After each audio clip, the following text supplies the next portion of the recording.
ફતેપુરામાં કરિયાણાની દુકાનમાં ભીષણ આગ, માલ સામાન બળીને ખાખ, પરંતુ કોઈ જાનહાનિ નહીં। વડોદરાના ફતેપુરા મંગલેશ્વર ઝાપા વિસ્તારમાં આવેલી દ્રષ્ટિ કરિયાણાની દુકાનમાં વહેલી સવારે અચાનક ભીષણ આગ ફાટી નીકળતા ભારે દોડધામ મચી ગઈ હતી।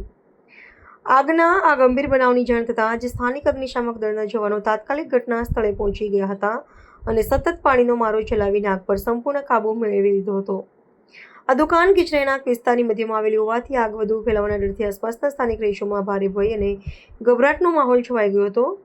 આ ભયાવહ દુર્ઘટનામાં સદભાગ્યે કોઈપણ પ્રકારની જાનહાનિ નોંધાઈ નથી, પરંતુ દુકાનમાં રાખેલો તમામ માલ સામાન સંપૂર્ણપણે બળીને રાખ થઈ જતાં વેપારીને અત્યંત મોટું આર્થિક નુકસાન વેઠવાનો વારો આવ્યો છે। દુકાન માલિકના સ્પષ્ટ નિવેદન અનુસાર આ કોઈ આકસ્મિક બનાવ નથી, પરંતુ તેમને આર્થિક ફટકો પહોંચાડવા રચાયેલું એક પૂર્વ આયોજિત ષડયંત્ર છે।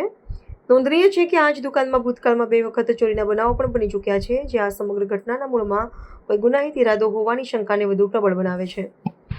દુકાન માલિકનો સીધો આક્ષેપ છે કે કેટલાક અસામાજિક તત્વો તેમની દુકાન બળજબરીપૂર્વક ખાલી કરવા માટે લાંબા સમયથી આવી માનસિક અને આર્થિક હેરાનગતિ કરી રહ્યા છે।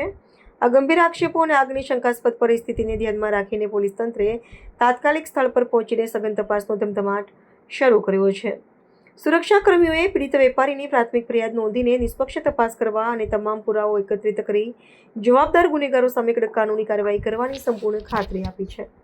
અમે લોકો સંગમ સવાદ ક્વાર્ટર્સમાં રહીએ છીએ ને દુકાન અમારી મંગલેશ્વર ઝાપા નાકા પર આવેલી છે ને આયા ત્યારે તો ફોન આવ્યો અમારી પર, અમે આયા તો આગ લાગી ગયેલી હતી, પણ આગળ બી અમારે 2 વાર ચોરી થઈ હતી, પછી હમણાં બી આ આગ લાગી, એટલે અમને તો થોડો શંકાનો દાયરો છે કે ભાઈ અમારી પર આ કોઈ વ્યક્તિ અમારી પર નજર રાખે છે ને અમને અહીંયાથી હટાવવાની વાત કરી રહ્યા છે। નુકસાન અમારું 3.5 થી 4 લાખ રૂપિયા થયું છે ને અમને પોલીસ પ્રશાસનના તરફથી બી અમને કહેવામાં આવ્યું છે કે તમારી તપાસ થશે, એટલે અમને ન્યાય મળવો જોઈએ।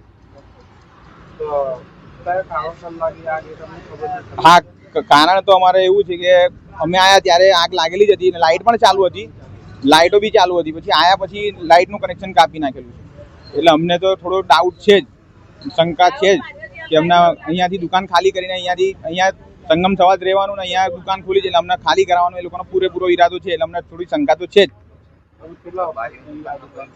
અમે લોકો આજે 20-25 વર્ષથી દુકાન ચલાવીએ છીએ।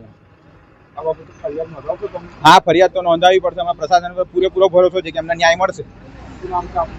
મારું નામ સોલંકી અનિલ રમણભાઈ।